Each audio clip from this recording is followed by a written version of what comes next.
रहमतुल्लाहि व बरकातुहू।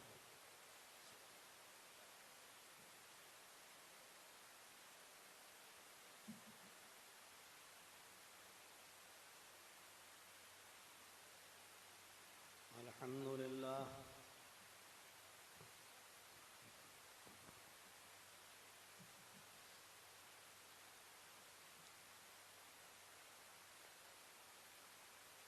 अल्हम्दुलिल्लाहि नहमदुहु व नस्तईनुहु व नस्तगफिरुह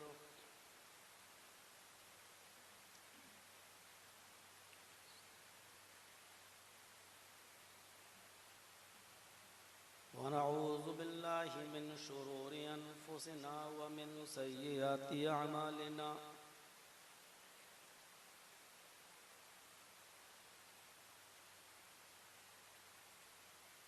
मन यहदिहिल्लाहु फला मुज़िल्ल लह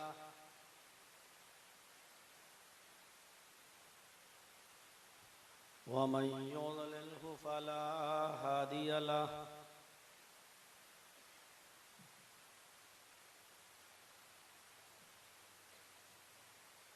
व अशहदु अल्ला इलाहा इल्लल्लाह वहदहु ला शरीका लह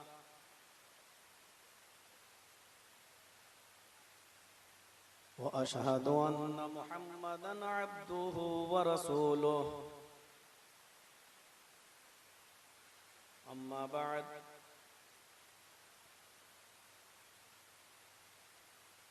व इन्न खैरल हदीस किताबुल्लाह व खैरल हदी हदी मुहम्मदिन सल्लल्लाहु अलैहि वसल्लम व शर्रल उमूरि मुहदसातुहा व कुल्लु मुहदसतिन बिदअह व कुल्लु बिदअतिन ज़लालह व कुल्लु ज़लालतिन फिन्नार।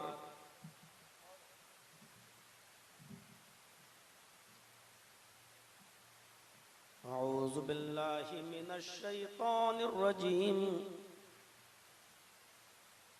बिस्मिल्लाहिर रहमानिर रहीम।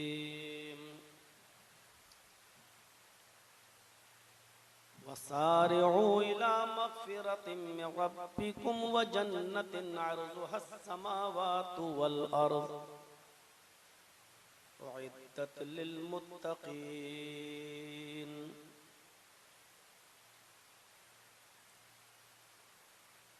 रब्बि इश्रह ली सदरी व यस्सिर ली अमरी वहलुल उक़दतम मिन लिसानी यफ़क़हू क़ौली।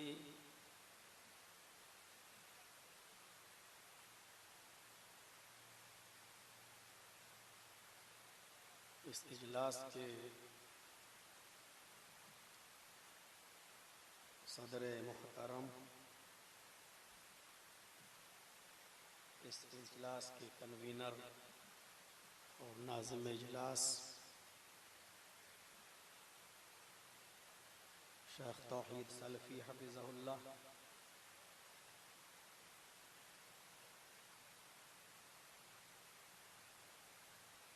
इस स्टेज पर बैठे हुए मुअक्कर उलमाए-इज़ाम, जलसा कमेटी के मुअज़्ज़ज़ अराकीन,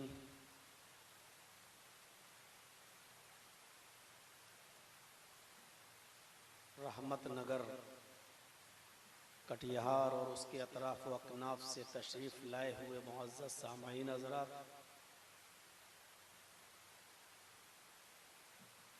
इस्लामी ख़वातीन माँ और बहनों, कौमों मिल्लत के लायक़वर नौजवानों, अज़ीज़ बच्चों,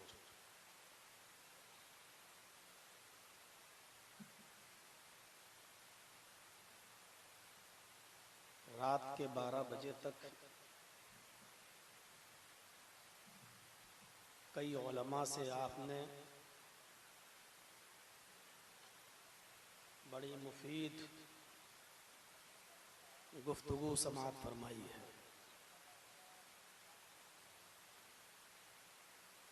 बांग्ला ज़बान में भी आपने खिताब सुना है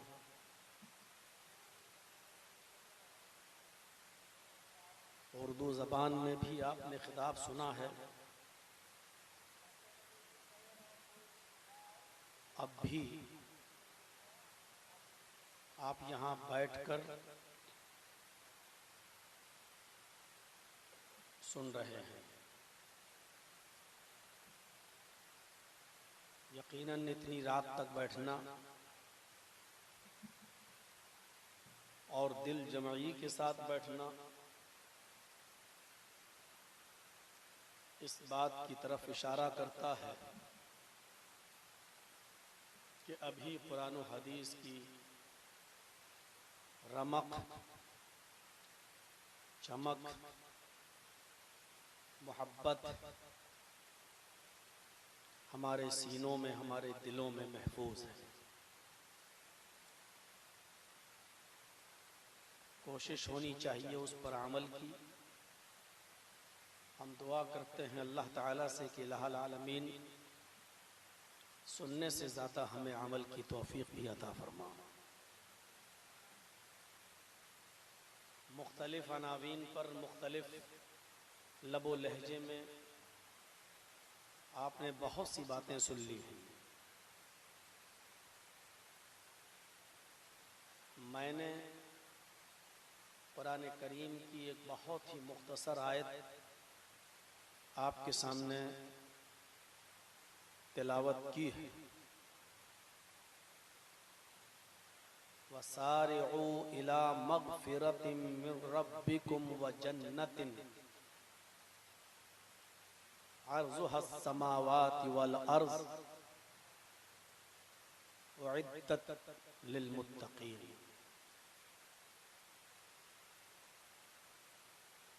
इसी आयत की रोशनी में कुछ बातें आपके सामने पेश करेंगे। इस आयत के अंदर अल्लाह तबारक व तआला ने फरमाया कि तुम अपने रब की मग़फ़िरत की तरफ जल्दी करो, दौड़ो और उस जन्नत की तरफ लपको। जल्दी करो, दौड़ो, जिसकी लंबाई और चौड़ाई, जिसका तूल व अर्ज़ आसमानों ज़मीन के बराबर है। अर्ज़ुहस समावात वल अर्ज़, जिसकी लंबाई और चौड़ाई, जिसका अर्ज़, जिसका तूल, जिसकी लंबाई और चौड़ाई ज़मीन और आसमान के बराबर है। कोई ठिकाना नहीं है। आसमान का कोई ठिकाना है? क्या कोई उसको नाप सकता है कि आसमान कितना बड़ा है? क्या ज़मीन के छोर का और उसके लास्ट किनारे का कोई आइडिया लगा सकता है कि वो कितनी बड़ी है? अल्लाह ने कहा कि उस जन्नत की तरफ भी दौड़ो जिसका तूल व अर्ज़, जिसकी लंबाई और चौड़ाई ज़मीन व आसमान के बराबर है। और कहा उइद्दत लिल मुत्तक़ीन, जो सिर्फ अल्लाह से डरने वालों के लिए बनाई गई है, जो सिर्फ मुत्तकियों के लिए तैयार की गई है। इस आयत के अंदर अल्लाह तबारक व तआला ने अमल करने के लिए नहीं फरमाया। ये नहीं कहा कि नमाज पढ़ो। सुनिएगा, अल्लाह ने ये नहीं कहा कि रोजा रखो। अल्लाह ने ये नहीं कहा कि हज करो, ये जन्नत में जाने के रास्ते हैं। नहीं, अल्लाह ने कहा कि वसारिउ इला मग़फ़िरतिम मिन रब्बिकुम, जल्दी करो, दौड़ो, लपको।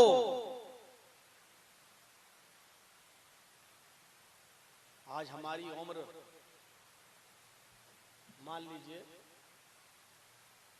किसी की एक मिसाल दे रहा हूं, 40 साल है, 45 साल है, अभी हट्टा कट्टा है, चलता फिरता है, दौड़ता है।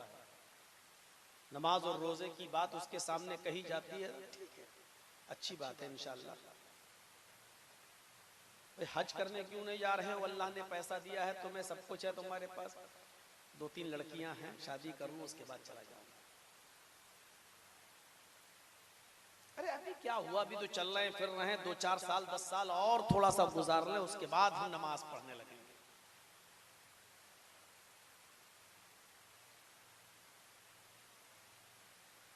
बहुत से बुजुर्ग मस्जिदों में जाते हैं, नमाज पढ़ते हैं, बल्कि जवानों से ज्यादा हम देखते हैं बुजुर्गों को कि वो सुबह जल्दी उठ जाते हैं, ठंडे पानी से वुजू भी बना लेते हैं, मस्जिद में चले भी जाते हैं, नमाज भी पढ़ लेते हैं, और जब उनसे पूछा जाए तो कहते हैं कि अब क्या है जिंदगी में, बस अल्लाह ही अल्लाह करना है, अब क्या करना। इस आयत के अंदर अल्लाह ने ये कहा ही नहीं है कि तुम नमाज पढ़ो, अल्लाह ने ये भी नहीं कहा कि तुम रोजा रखो, अल्लाह ने ये भी नहीं कहा कि तुम मेरी इबादत करो। अल्लाह ने ये कहा है कि नेक आमाल करने में, अपने रब की मग़फ़िरत को तलब करने में, जन्नत को हासिल करने में जल्दी करो, सुरात के साथ काम लो।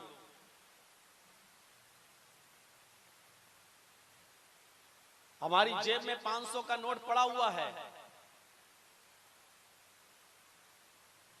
किसी गरीब पर नजर पड़ी, देखा हूं हाथ कटा है उसका, बेचारा कमाने के लायक नहीं है, अब सोच रहा हूं इस बेचारे की कुछ मदद करनी चाहिए। अच्छा ठीक है, पहले मैं बाजार हो आऊं, सामान अपना खरीद लाऊं, उसमें देखता हूं क्या बचेगा क्या नहीं, फिर हम आने के बाद उसकी मदद कर देंगे, तो जो हो सकता है। नहीं, अब तुमने देख लिया तुम्हारी पॉकेट में पैसा है और तुम जान रहे हो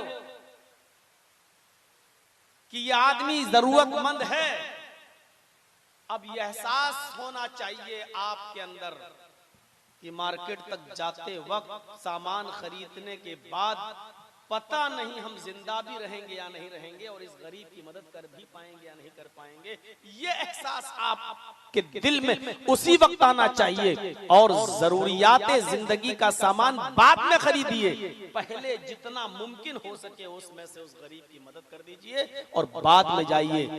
ये है अमल को जल्दी करने का मतलब, यह है सारिउ इला मग़फ़िरतिन मिन रब्बिकुम का सही मफ़हूम कि अपने रब की मग़फ़िरत की तरफ जल्दी कीजिए, हुसूल जन्नत के लिए जल्दी कीजिए, यह है इस आयत का मतलब।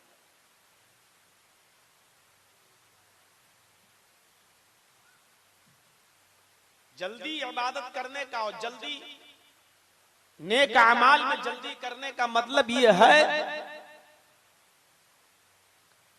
कि अब आपका कारोबार, आपका बिजनेस, आपकी दुकान,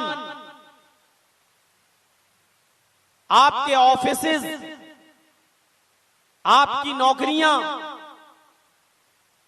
इनकी हैसियत सेकंड नंबर की है, इससे इनकार नहीं किया जा सकता है, लेकिन तरजीह दी जाएगी नेक अमाल में जल्दी करने को। यानी आपको जितनी जल्दी अपने कारोबार की है, अपने बिजनेस की है, जितनी जल्दी आपको अमीर बनने की और पैसा कमाने की जल्दी है, उससे ज्यादा जल्दी अपने रब की मग़फ़िरत की तरफ और जन्नत के हुसूल के लिए होनी चाहिए। ये पहली चीज होनी चाहिए, और दूसरे नंबर पर आपकी दूसरी चीज होनी चाहिए।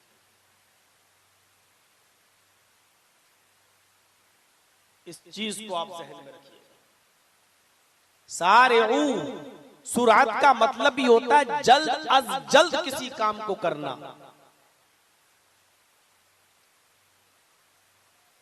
उसको बहुत जल्दी निपटाना। अब उसकी 1-2 मिसालें मैं देता हूं आपको। नेक अमल में जल्दी करो। नेक अमल करना नहीं है, जल्दी करना है। जल्दी हदीसें पढ़िए, बादिरू बिल आमाल स्वालिहा, बादिरू बिल आमाल स्वालिहा, यही हुक्म अल्लाह के नबी ने फरमाया, नेक काम करने में जल्दी करो। फतकूनु फितनुन कक़िताइल लैलिल मुज़लिम, बहुत जल्दी तुम्हारे ऊपर बड़े बड़े फितने, बड़ी बड़ी मुसीबतें नमूदार होने वाली हैं। फितने ऐसे आ रहे हैं आसमान से, कक़िताइल लैलिल मुज़लिम, जैसे अंधेरी और तारीक रातों के टुकड़े तुम्हारे ऊपर गिरते हैं। मगरिब की नमाज के बाद किसी आदमी से ये कहो चलो यार कुछ अच्छा अमल कर लो, नेक अमल कर लो, और वो आदमी ये कहे चल अंधेरा हो गया है, थोड़ा सा उजाला होने दीजिए तब हम इंशाअल्लाह नेक काम करेंगे, उजाले का इंतजार कर रहा है।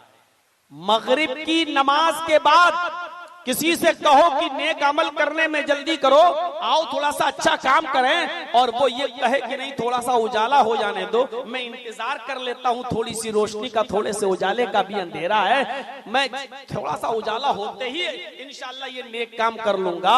तो उसको याद रखना चाहिए, मगरिब की नमाज के बाद अब तुम उजाले का इंतजार करोगे, रोशनी का इंतजार करोगे, जो नामुमकिन है, क्योंकि उसके बाद अंधेरा और आएगा, उसके बाद और अंधेरा आएगा, रात और अंधेरी होती जाएगी, रोशनी तो बहुत देर के बाद बहुत लेट आएगी। अगर मगरिब की नमाज के बाद तुम फौरन उजाले का इंतजार कर रहे हो तो नहीं, मगरिब के बाद जो भी वक्त आएगा वो और ज्यादा तारीक होगा, वो और ज्यादा अंधेरे वाला होगा। इसी तरीके से एक फितने के बाद तुम ये सोचो कि चलो ये फितना खत्म होने दो, थोड़ा सा माहौल संभलने दो, मैं उसके बाद नेक अमल कर लूंगा। तो मेरे भाई उस फितने के बाद अब दूसरा और बड़ा फितना आएगा, उस फितने के बाद उससे भी बड़ा फितना आएगा, उसके बाद उससे भी बड़ा कोई फितना आएगा। अब आप ये सोचो कि हम इस फितने से गुजर जाएं, उसके बाद नेक अमल करेंगे। अब आप सोचो कि बेटे की शादी कर दें, उसके बाद नेक अमल कर लेंगे, बेटे की शादी के बाद बेटी की शादी आ जाएगी, बेटी की शादी के बाद आप सोचें कि हम नेक अमल कर लेंगे। मेरे भाइयों, आप नेक अमल में किसी का इंतजार कर रहे हैं कि ये हो जाए तब हम नेक अमल करेंगे, बेटियों की शादी हो जाए तब हम हज करने जाएंगे, इनका निकाह हो जाए तब हम हज के लिए जाएंगे। और इसीलिए फरमाया फतकूनु फितनुन कक़िताइल लैलिल मुज़लिम, अंधेरी रात के फितनों की तरह, टुकड़ों की तरह तुम्हारे ऊपर फितने आसमान से आ रहे हैं। एक फितना खत्म होगा कि दूसरा खत्म होगा कि तीसरा, और तीसरा खत्म होगा तो चौथा। ये फितने अब तुम्हें घेरे रहेंगे। युस्बिहुर रजुलु मुमिनन व युमसी काफिरन, हाल ये होगा कि एक इंसान सुबह को मुसलमान होगा लेकिन शाम होते होते वो काफिर हो जाएगा, और शाम को वो मोमिन होगा लेकिन सुबह होते होते वो काफिर हो जाएगा। फितने इतने हैं कि सुबह फजर की नमाज पढ़ा होगा, कुरान की तिलावत किया होगा, लेकिन इलेक्शन में खड़ा है, उसको प्रधानी का चुनाव लड़ना है, उसे गांव का मुखिया बनना है, उसको गैर मुस्लिमों के वोट भी लेना है। वही बेचारा गांव का मुखिया जिसने सुबह फजर की नमाज जमात के साथ पढ़ी, कुरान की तिलावत की, लेकिन शाम तक हिंदू भाइयों का वोट लेने के लिए वो किसी मंदिर में भी जा चुका होगा, मंदिर में टीका भी लगा चुका होगा, मंदिर में जाकर वो अपना माथा भी टेक चुका होगा, ताकि ये साबित कर सके कि हिंदू भाइयों हम तुम्हारे साथ भी हैं। रजुलु मुमिनन व युमसी काफिरन, तुम देखोगे सुबह एक इंसान मोमिन होगा लेकिन शाम होते होते वो काफिर हो जाएगा, और शाम को मोमिन होगा, सुबह होते होते वो काफिर हो जाएगा। इतने बड़े बड़े फितने आ रहे हैं तुम्हारे ऊपर, हमारे ऊपर, इसलिए बादिरू बिल आमाली, इसलिए सारिउ इला मगफिरतिन मिन रब्बिकुम व जन्नतिन, ऐ लोगों अपने रब की मगफिरत की तरफ जल्दी करो और उस जन्नत को हासिल करने के लिए जल्दी करो जिसका तूल अर्ज़ ज़मीन व आसमान के बराबर है, जो अल्लाह से डरने वालों के लिए, मुत्तकियों परहेज़गारों के लिए जो तैयार की गई है। नेक अमाल में जल्दी करो। हम जल्दी किसमें करते हैं? अच्छा मोबाइल खरीदने में, अच्छा लैपटॉप लेने में, हमें मालूम है कि कल तक हमारी सर्विस है, अभी नेट पैक है, लेकिन उसका इंतजाम एक दिन पहले से होने लगता है कि इसके लिए पैसा जुड़ा लो, इकट्ठा कर लो। बंद नहीं होना चाहिए। जितनी फिक्र आप इस चीज की कर रहे हैं मेरे भाइयों, उससे ज्यादा फिक्र आपको नेक अमाल की होनी चाहिए, उसमें जल्दी करने की फिक्र होनी चाहिए। जैसे कि उसी में दिमाग लगा हो। जन्नत में जो लोग जाएंगे और अल्लाह के अर्श के साए के नीचे जो लोग होंगे, उनमें से एक वो भी होगा। कौन? जो जिसका दिल मस्जिद की तरफ लटका हुआ है। रजुलुन मुअल्लकुन फिल मसाजिद, क़ल्बुहु मुअल्लकुन फिल मसाजिद। वो आदमी जिसका दिल मस्जिद की तरफ लटका हुआ है, यानी ज़ोहर पढ़ के आया, काम करता जा रहा है, लेकिन बार बार घड़ी देख रहा कि असर का वक्त कब हो रहा है। असर की नमाज पढ़ के आया, बिजनेस कर रहा है, दुकान चला रहा है, खेती बाड़ी कर रहा है, ऑफिस में बैठा है, कंप्यूटर चला रहा है, लेकिन बार बार घड़ी देख रहा है मगरिब कब हो रही है। कहीं ऐसा ना हो कि हम इसमें मुनहमिक रहें और हमारी मगरिब की नमाज छूट जाए।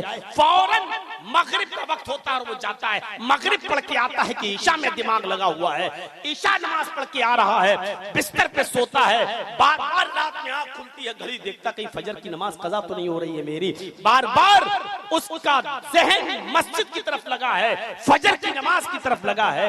ऐसा शख्स अर्श के साए में होगा।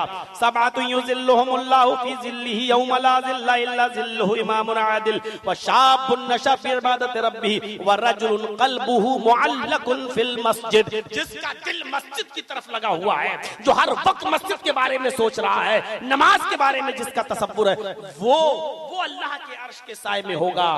जिस दिन अल्लाह के अर्श के साए के अलावा कोई साया नहीं होगा, यानी नेक अमाल में जो जल्दी करता होगा, उस आदमी के बारे में अल्लाह तबारक अल्लाह के नबी ने खुशखबरी सुनाई है कि ये आदमी अल्लाह के अर्श के साए में हो। हम तसव्वुर करें अपनी जिंदगी पर। मुझे मालूम है 1.5 घंटा 1 घंटा जितनी देर भी हम आपके सामने बोलेंगे, उतनी देर तक असर रहेगा, और उसके बाद में हमें मालूम है इस तकरीर का कितना असर पड़ा। वो आपकी गांव की मस्जिद बता देगी फजर की नमाज में कि इस जलसे का कितना असर पड़ा है। मस्जिद तो बना ली शब भर में ईमान की हरारत वालों ने, मन अपना पुराना पापी रहा, बरसों में नमाजी बन न सके। सारिउ इला मग़फ़िरतिन मिन रब्बिकुम व जन्नतिन, नेक अमाल में जल्दी करो, अपने रब की मग़फ़िरत में के लिए और हुसूल जन्नत के लिए लगो, जल्दी करो। अल्लाह के रसूल नमाज के अंदर है। और कल मैंने ये वाकया सुनाया था, कल हतिया दियाड़ा में अल्लाह के रसूल नमाज पढ़ाने के लिए खड़े हुए, नमाज की इकामत भी कह दी गई। अल्लाह के नबी अल्लाहु अकबर कहकर नियत बांधने वाले हैं, और साहबा इकराम नबी के पीछे सब सफ बांधे खड़े हैं। अल्लाह के रसूल ने सबको सफों में खड़ा छोड़ दिया और अपने हुजरे में चले गए। अपने हुजरे में चले गए, हुजरे में गए, सोने की एक डली निकाली, तकिए के नीचे नबी अकरम ने नमाज पढ़ाना छोड़ दिया, जबकि नमाज पढ़ना भी जरूरी था, ये भी फर्ज था, लेकिन आपने नमाज पढ़ाना छोड़ दिया। आपको एक काम याद आया, सोने की डली आपके तकिए के नीचे, पिल्लो के नीचे रखी हुई थी, आपने उसको निकाला और आप उसको लेकर बाहर निकले, गरीबों और मिस्कीनों को तलाश किया। आपने वो सोने की डली गरीबों और मिस्कीनों में तकसीम कर दी। उसके बाद मस्जिद में आए, अल्लाहु अकबर कहकर नमाज पढ़ाना शुरू की, और जब सलाम फेरा तो सहाबा ने अर्ज किया, अल्लाह के रसूल पहली बार ये मंजर देखा है, नमाज के लिए इकामत कह दी गई हो, नमाज के लिए तकबीर कह दी गई हो, और आप नमाज पढ़ाना छोड़कर घर में चले जाएं, हुजरे में चले जाएं, और इतनी देर के बाद आप आए। आपने फरमाया, हाँ मुझे नमाज पढ़ाने से पहले ख्याल आया कि सोने की डली मेरे तकिए के नीचे रह गई है, पढ़िए रहमतुल्लिल आलमीन काजी सुलेमान मंसूर पूरी रहमतुल्लाह अलैह की, मैं सोने की डली तकिए के नीचे रह गई है, मैंने सोचा कि उसको निकाल कर तकसीम कर दूं, गुरबा में मसाकीन में बांट दूं, कहीं ऐसा ना हो कि नमाज पढ़कर घर जाऊं और सोना तकसीम करने से पहले, गरीबों में देने से पहले मेरी रूह निकल जाए, मैं अल्लाह को प्यारा हो जाऊं, मेरा इंतकाल हो जाए। आए लोगों, अगर गरीबों और मिस्कीनों में सोना तकसीम करने से पहले मेरा इंतकाल हो गया तो कयामत के दिन मैं अपने रब को क्या जवाब दूंगा? जब अल्लाह पूछेगा कि आए मोहम्मद अपने घर में सोने की डली छोड़कर क्यों आए थे? क्या आपने बीवी के लिए, क्या आपने बच्चों के लिए क्यों छोड़ के आए? और मेरे पास इसका कोई जवाब नहीं होता। आए लोगों, मेरे जहन में जैसे ख्याल आया कि पहले इसको गरीबों में तकसीम कर दिया जाए, इसलिए इसने एक काम को करने में हमने जल्दी की है। ये तो अल्लाह का हक था, नमाज, अगर ये नमाज अल्लाह अपना हक तो माफ कर सकता था, लेकिन अगर बंदों का हक मारा जाता तो अल्लाह उस वक्त तक माफ नहीं करता जब तक कि बंदे माफ न करते। इसलिए मैंने इस काम को ज्यादा अहमियत दी और पहले मैंने सोना और चांदी तकसीम कर दिया, सोने की डली मैंने सदका और खैरात कर दी, उसके बाद अब आया और मैंने नमाज पढ़ाई। वसारिऊ इला मगफिरतिम मिन रब्बिकुम व जन्नतिन। इस आयत का मतलब अब समझने की कोशिश करो। जैसे ही जहन में आया, जैसे ही दिमाग में आया कि मेरे पास इतना इतना माल है, उस पे गरीबों का हक है, तो बाद में काम करेंगे, पहले इस काम को अंजाम दे डालो, पहले गरीबों का हक अदा कर दो, पहले मिस्कीनों का हक अदा कर दो। मेरे प्यारे साथियों, सोचो आज कौन है, हमारे पास भी माल है, हमारे पास भी सोना चांदी है, हमारे पास भी रुपए पैसे हैं, हमारे पास भी दौलत है। बताओ इस गांव में कितने गरीब लोग हैं, और बताओ बिहार में कितने गरीब लोग हैं। क्या हमें इस बात का एहसास नहीं होता है? हम मदद भी करना चाहते हैं, लेकिन सोचते हैं कि पहले अपने घर का काम देख लें, पहले अपना खर्चा देख लें, बाद में जो फाजिल होगा उसमें हम गरीबों की मदद भी कर देंगे। हमारे दरवाजे पर जो फकीर आते हैं, अगर वो पहनने के लिए कोई कपड़ा मांगते हैं तो हम उनको वो कपड़ा देते हैं जो हम इस्तेमाल कर चुके होते हैं, पुराने हो गए होते हैं या छोटे हो गए होते हैं, तो हम उनको पहने पहनाए कपड़े दे देते हैं। कुरान कहता है लन तनालुल बिर्रा हत्ता तुनफिकू मिम्मा तुहिब्बून। उस वक्त तक तुम नेकी हासिल नहीं कर सकते हो, उस वक्त तक तुम सवाब नहीं पा सकते हो, जब तक कि तुम अल्लाह की राह में वो चीज खर्च न करो जो तुम्हें सबसे ज्यादा पसंद है, जो तुम्हें सबसे ज्यादा महबूब है, जो तुम्हें सबसे ज्यादा पसंद है। अपनी पसंदीदा चीज जब तक अल्लाह की राह में सदका और खैरात न करो, कुर्बान न करो, तब तक मेरे भाइयों अल्लाह कह रहा है तुम सवाब नहीं पा सकते हो, तुम नेकी नहीं पा सकते हो। हम पहने पहनाए पुराने कपड़े गरीबों को देते हैं, जबकि खुद अपने लिए और अपने बच्चों के लिए नए कपड़ों का इंतजाम करते हैं। अपने लिए जो पसंद करते हो वो गरीबों के लिए पसंद करो, वो चीज सदका और खैरात करो, तब नेकी मिलेगी, तब सवाब मिलेगा।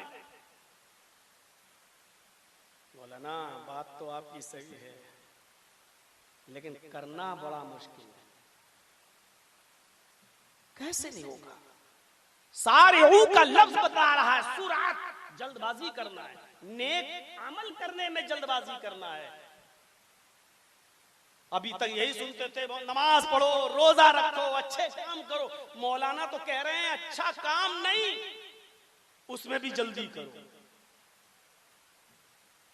नेक अमल तो हर इंसान को वैसे ही करना है, हम बुरे अमल के लिए पैदा थोड़ी हुए हैं दुनिया में, हम नेक अमल के लिए करने के लिए पैदा हुए, लेकिन नेक अमल करने में भी हमें जल्दी करना चाहिए। और कुर्बानी उस चीज की देनी चाहिए जो हमें पसंद है। ग़ज़वा तबूक मालूम है आपको कब हुआ था? कैसी गर्मी थी ग़ज़वा तबूक। आओ जरा उस मंजर को हम आपके सामने रखते हैं।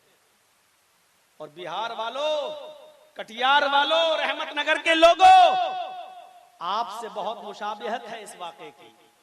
आप भी खेती बाड़ी करते हैं, वो भी खेती बाड़ी हो रही थी। ग़ज़वा तबूक सख्त गर्मी में पेश आया। और हदीस की किताबें अगर आप पढ़ेंगे तो पता पाएंगे गज़वा तबूक इतनी गर्मी में हुआ था, ये गज़वा, ये जंग, कि आसमान से आग की बारिश हो रही थी और जमीन पर कोई नंगे पैर अगर खड़ा हो जाए तो पैरों में फलक पड़ रहे थे, जमीन इतनी गर्म हो रही थी। ऐसी गर्मी में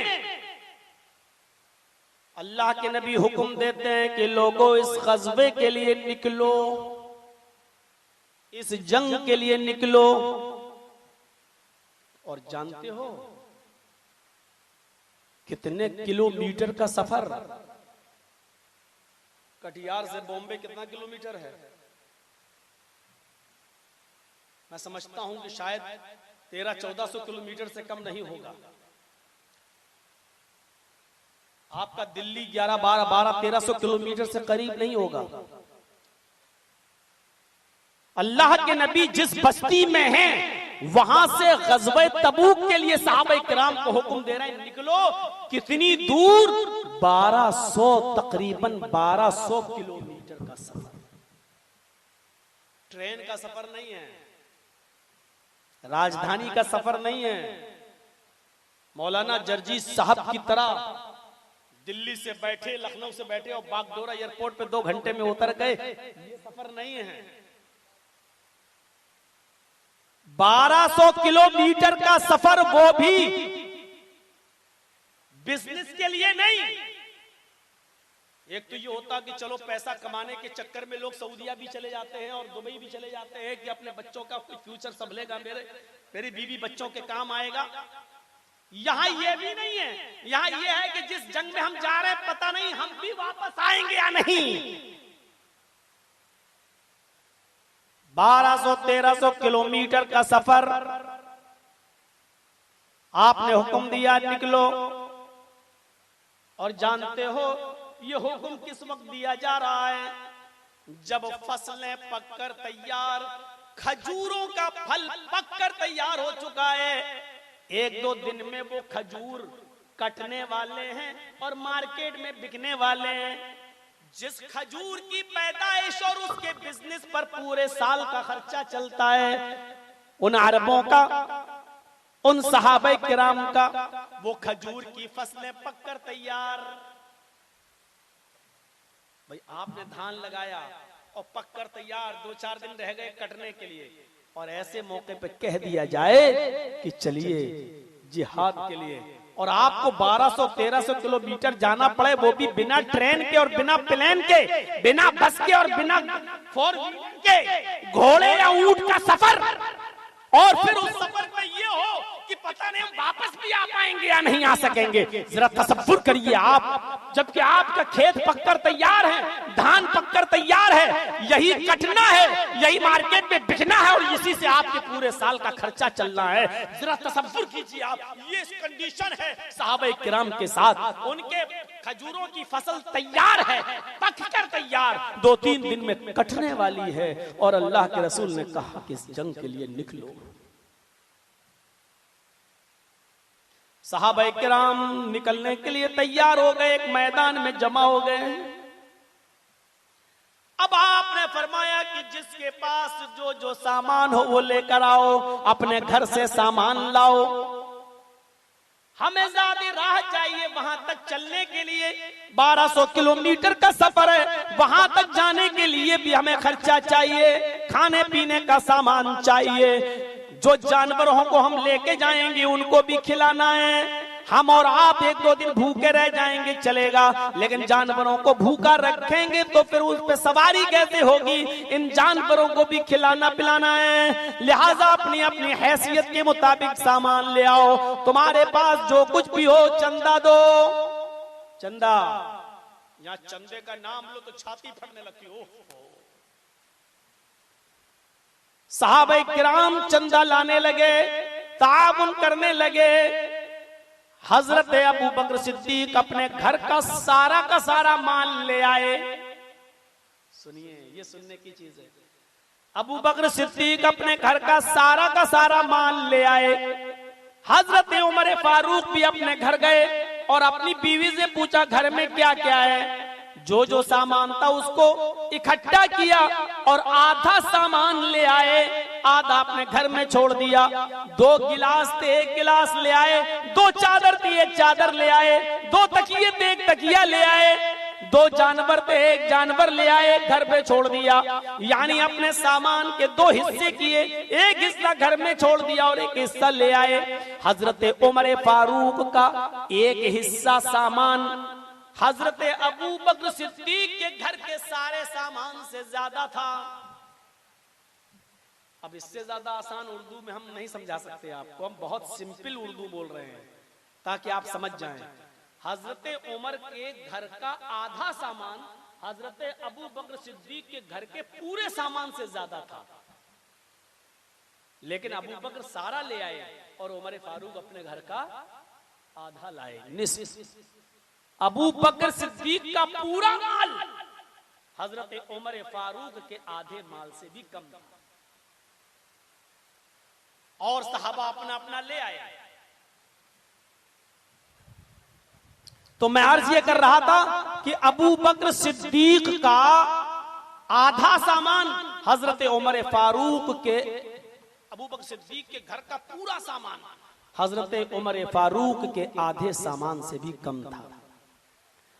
अल्लाह के नबी सल्लल्लाहु अलैहि वसल्लम ने पूछा, आए उमर तुम क्या लाए हो? हजरत उमर फारूक ने जब ये सुना कि अल्लाह के नबी सल्लल्लाहु अलैहि वसल्लम ने फरमाया कि जाओ अपने अपने घर से सामान लेकर आओ,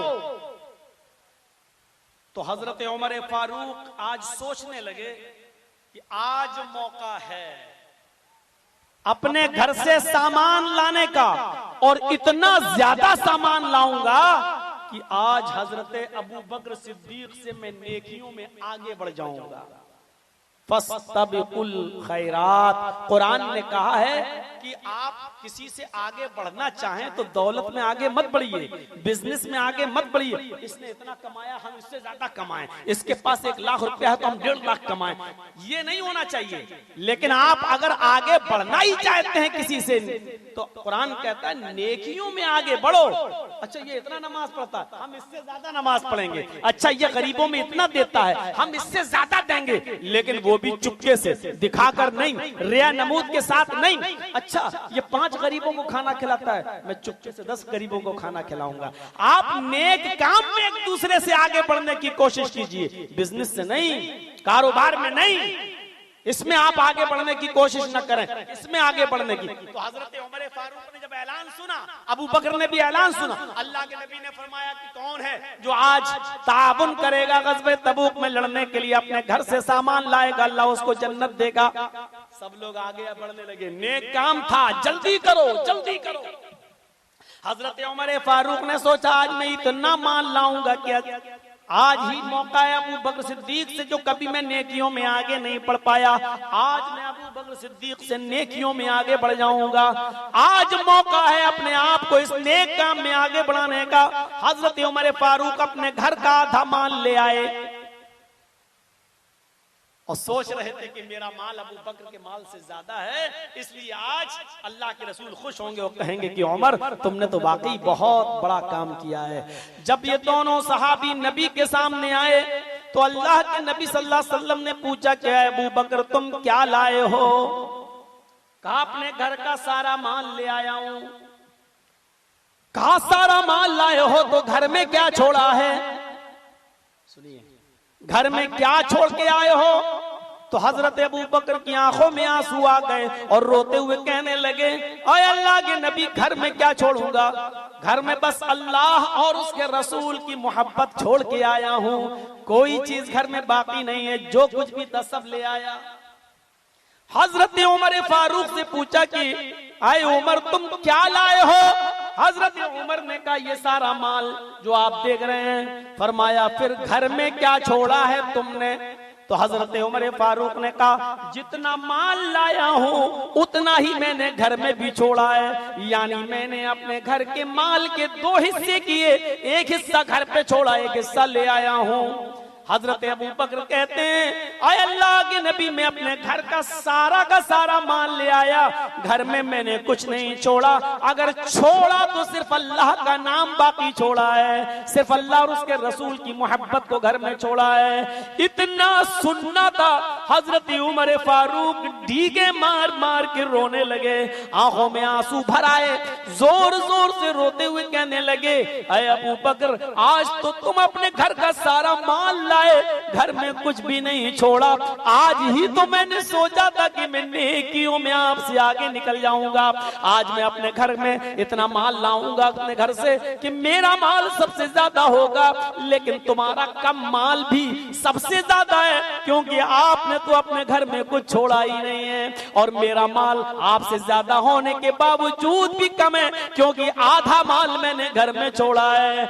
आए सहाबा, आए अल्लाह के नबी, मैं कभी भी पूरी जिंदगी में कितना भी नेक अमल कर लूं, लेकिन आज एतराफ करता हूं कि मैं अबू बकर सिद्दीक से नेकियों में आगे नहीं निकल सकता।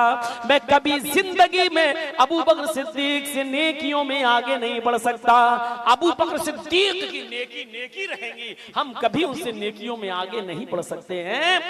सारिऊ इला मग़फ़िरतिन मिन रब्बिकुम व जन्नतिन अर्ज़ुहा अस्समावातु वल अर्ज़ उइद्दत लिल मुत्तक़ीन।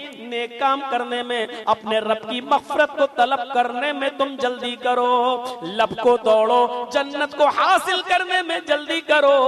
अर्ज़ुहा अस्समावातु वल अर्ज़, उस जन्नत की पैमाइश, उस जन्नत की लंबाई और चौड़ाई, उस जन्नत का तूल व अर्ज़ ज़मीन व आसमान के बराबर है। उस जन्नत को हासिल करो। ये कौन सा घर है तुम्हारा? 1200 स्क्वायर फीट, 1500 स्क्वायर फीट, ज्यादा से ज्यादा 2000 स्क्वायर फीट, बहुत बड़ा घर होगा तो 5000 स्क्वायर फीट। इस घर के लिए तुम अपनी पूरी की पूरी जिंदगी दांव पे लगा देते हो। अल्लाह कह रहा, नेक अमल में जल्दी करो, हम इतनी बड़ी जन्नत तुम्हें देंगे जिसकी लंबाई चौड़ाई जमीन व आसमान के बराबर है, जिसके छोर का पता नहीं है, जिसकी इंतहा का पता नहीं है। जन्नत में सबसे कम जगह जिस जन्नती को मिलेगी, जानते हो?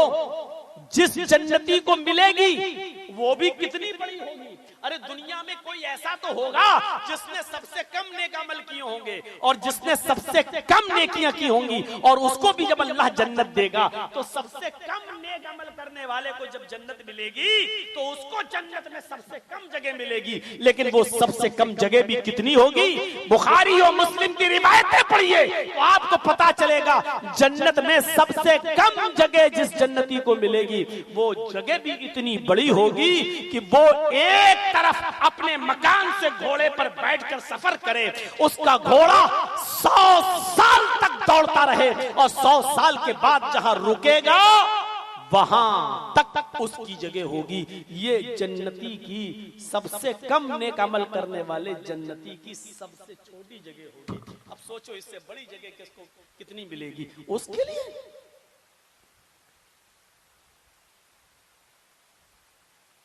और उन हूरों को तलाश करो, उनको पाने की कोशिश करो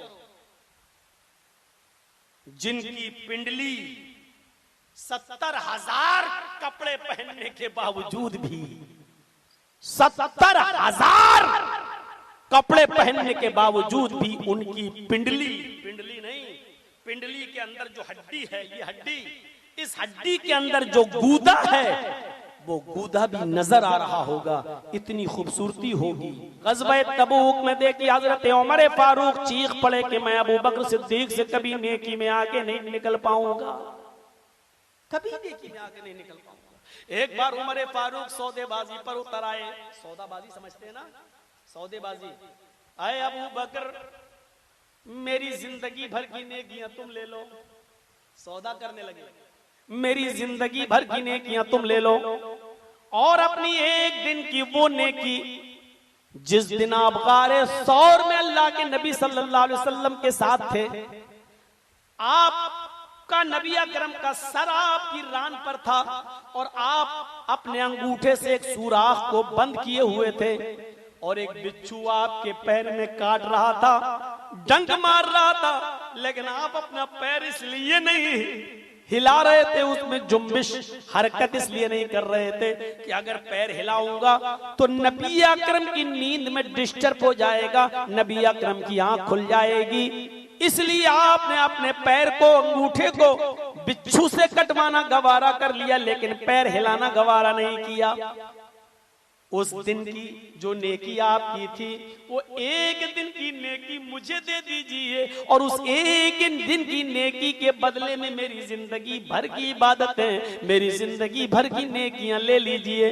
अय अबू बकर, आपकी उस एक दिन की नेकी मेरी जिंदगी भर की इबादतों से, मेरी जिंदगी भर की नेकियों से बढ़कर है। आपकी एक दिन की नेकी मेरी जिंदगी भर की नेकियों से बढ़कर है। ये सौदेबाजी करने लगे थे हजरत उमर फारूक, लेकिन ऐसा तो जायज ही नहीं है इस्लाम में कि मैं अपनी नेकियां तुम्हें दे दूं, तुम अपनी नेकियां मुझे दे दो। इस्लाम में जायज ही नहीं है। इस्लाम ये कहता है ला तज़िरु वाज़िरतुन विज़रा उख़रा। क़यामत के दिन बाप का बोझ बेटा नहीं उठाएगा, बेटे का बोझ बाप नहीं उठाएगा, शौहर का बोझ बीवी नहीं उठाएगी, बीवी का बोझ शौहर नहीं उठाएगा, भाई का बोझ बहन नहीं उठाएगी, बहन का बोझ भाई नहीं उठाएगा। सब अपने अपने बोझ उठाएंगे, कोई किसी का बोझ नहीं उठाएगा। सबको अपने अपने आमाल दिखाने होंगे। फमन यअमल मिस्काल ज़र्रतिन खैरन यरा वमन यअमल मिस्काल ज़र्रतिन शर्रन यरा। जर्रा बराबर नेकी की होगी तो तुम उसको भी अपने नामे आमाल में देख लोगे, जर्रा बराबर बुराई की होगी तो तुम उसको भी अपने नामे आमाल में देख लोगे। मेरे भाइयों, यही ग़ज़वे तबूक है। अल्लाह के नबी सल्लल्लाहु अलैहि वसल्लम ने सहाबा से चंदा मांगा, है कोई जो ताबुन करे, है कोई जो मुझे माल दे, अल्लाह उसको जन्नत देगा। अबू बकर सिद्दीक अपने घर का सारा माल ले आए, उमर फारूक अपने घर के माल में से आधा ले आए। हजरत उस्मान गनी ने 100 ऊंट ग़ज़वे तबूक के मौके पर दिए। अल्लाह के नबी कह रहे हैं, आए लोगो, उस्मान गनी ने 100 ऊंट दे दिए हैं। कोई और है उस्मान के अलावा जो 100 ऊंट दे दे? कोई और है जो 100 ऊंट दे दे? उस्मान गनी दोबारा उठते हैं, आए अल्लाह के रसूल, किसी से मत मांगिए, 100 ऊंट मैं दे रहा हूँ और दे रहा हूँ। अब 200 ऊंट हो गए। अल्लाह के नबी ने फरमाया, आए लोगो, उस्मान गनी ने 200 ऊंट दे दिए, कोई और है जो 100 ऊंट दे सके? लंबा चौड़ा सफर है, 1200 किलोमीटर दूर जाना है, सवारियों की भी जरूरत है, कोई और है जो 100 ऊंट दे सकता है उस्मान के अलावा? उस्मान गनी तीसरी बार उठे, अय अल्लाह के रसूल, 100 ऊंट में और दे रहा हूं। आपने कहा, उस्मान तुम 300 दे चुके हो, अब तुम मत देना, तुमसे नहीं कह रहा हूं। है कोई उस्मान के अलावा जो 100 ऊंट और दे सके? चौथी बार भी उस्मान गनी उठे, कहने लगे, अल्लाह के रसूल 100 ऊंट में और दे रहा हूं, 400 दे चुके। आपने कहा, उस्मान मैंने तुमसे नहीं कहा है, तुम 400 दे चुके हो, अब तुम मत उठना, मैं तुम्हारे अलावा किसी और से मांग रहा हूं। 5वीं बार भी उस्मान उठे, 6ठी बार भी उस्मान उठे, 7वीं बार जब आपने मांगा तो 7वीं बार भी उस्मान उठे। अल्लाह के रसूल अब खामोश हो गए, वो समझ गए अब मैं जितनी बार कहूंगा उतनी बार उस्मान ही उठेंगे, कोई और नहीं उठेगा। आपने अब खामोशी अख्तियार कर ली। उसके बाद आपने फरमाया, आए उस्मान, आए उस्मान, 700 ऊंट तुमने आज दिए अल्लाह की राह में, आज तुमने 700 ऊंट दिए, तुम्हें नहीं मालूम कि आज तुमने कितना बड़ा नेक काम किया है। इस नेक काम को करने में तुमने जो जल्दी की है, इस उजलत की वजह से, सुरात की वजह से, इस नेक काम में जल्दी करने की वजह से और इतना ज्यादा सदका करने की वजह से अभी अभी जिब्रील आए और आपके बारे में मुझे खुशखबरी सुना कर गए हैं। आए लोगों, तुम भी सुन लो, आज अल्लाह ताला ने उस्मान के बारे में क्या फरमाया है। आए उस्मान सुन लो, मा ज़र्रा उस्मान, मा ज़र्रा उस्मान, मा ज़र्रा उस्मान, मा अमिला बअदल यौमी क़त्तो। आए उस्मान, कोई चीज तुम्हें नुकसान नहीं पहुंचा सकती। आए उस्मान, तुम्हें गम नहीं, तुम्हें कोई खौफ नहीं। आए उस्मान, कोई भी चीज तुम्हारा कुछ नहीं बिगाड़ सकती है। आज तुम्हारे रब ने ऐलान कर दिया है, मा ज़र्रा उस्मान, मा अमिला बअदल यौमी कत्तु, आज के बाद मेरा उस्मान एक भी नेक काम न करे, आज के बाद मेरा उस्मान एक भी नेक काम न करे, फिर भी अल्लाह उसको जन्नत देकर रहेगा। मा अमिला बादल यौमी कत्तु, आज के बाद अगर आप कोई भी अमल न करें, कोई भी नेक काम न करें, फिर भी अल्लाह आपको जन्नत देगा, क्योंकि आज आपने इतना बड़ा नेक काम किया है।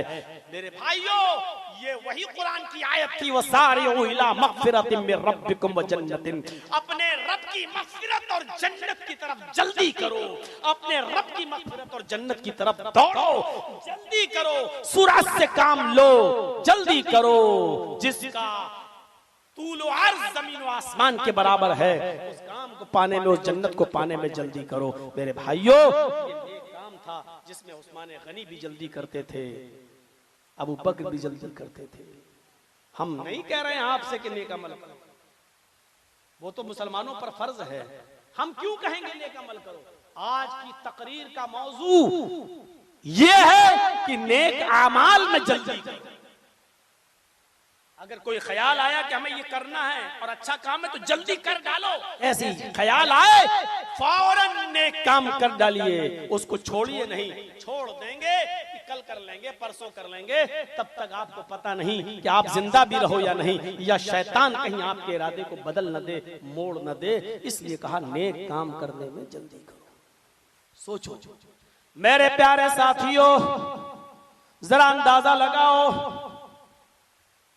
कुरान करीम की इस आयत को फिर से पढ़ो और गौर करो कि वसारिउ इला मगफिरतिन मिन रब्बिकुम व जन्नतिन, ये आयत हमसे किस चीज का मुतालबा कर रही है। इधर गज़वे उहद हो रहा है, लड़ाई हो रही है, काफिर और मुसलमानों के दरमियान मुसलमानों की तादाद कम है, काफिरों की तादाद ज्यादा है। एक देहाती आता है, देहाती आप जानते हैं, मतलब जब पढ़ा लिखा ना हो, एराबी हो, नया नया मुसलमान हुआ था, देहाती था, आता है, वो खजूर खा रहा है, उसके पास खजूरों का एक खोशा है जिसमें कच्ची पकी सब खजूरें लगी हुई हैं, खजूर खाता जा रहा है। अल्लाह के नबी से कहता है ये क्या हो रहा है। आपने कहा ये जंग हो रही है। कहा इस जंग में क्या करना पड़ता है। कहा कि अल्लाह की राह में लड़ना पड़ता है। अगर काफिर को मार दोगे तो गाजी कहलाओगे, जिंदा बच गए तो गाजी कहलाओगे, मारे गए तो शहीद कहलाओगे। कहा अल्लाह के नबी अगर मारा गया, शहीद हो गया तो हमें क्या मिलेगा। जवाब दिया जो अल्लाह की राह में मारा जाता है वो डायरेक्ट जन्नत में चला जाता है, उसके लिए जन्नत का वादा है। फिर उसने अंगूरों का वो खोशा उठाकर जमीन के ऊपर फेंक दिया। जब हमें शहादत पर जन्नत मिल रही है तो खजूर खाने में हम अपना टाइम वेस्ट क्यों करें, खजूर खाने में अपना टाइम बर्बाद क्यों करें।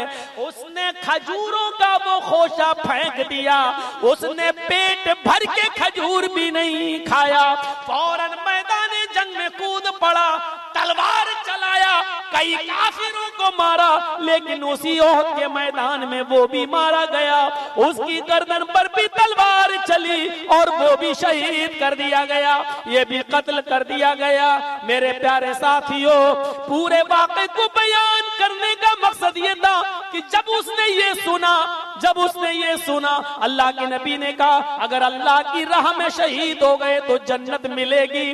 जन्नत का लफ्ज सुना फौरन दौड़ गया, उसने अब लेट नहीं किया, जल्दी की, इतनी जल्दी की जो खजूर खा रहा था उसको भी फेंक दिया। खजूर खाएंगे तो टाइम बर्बाद होगा, इतनी देर में हो सकता है किसी काफिर को मारूं या हो सकता है शहीद ही हो जाऊं। ये खजूर से बेहतर है जन्नत की नेमतें खाई जाएं।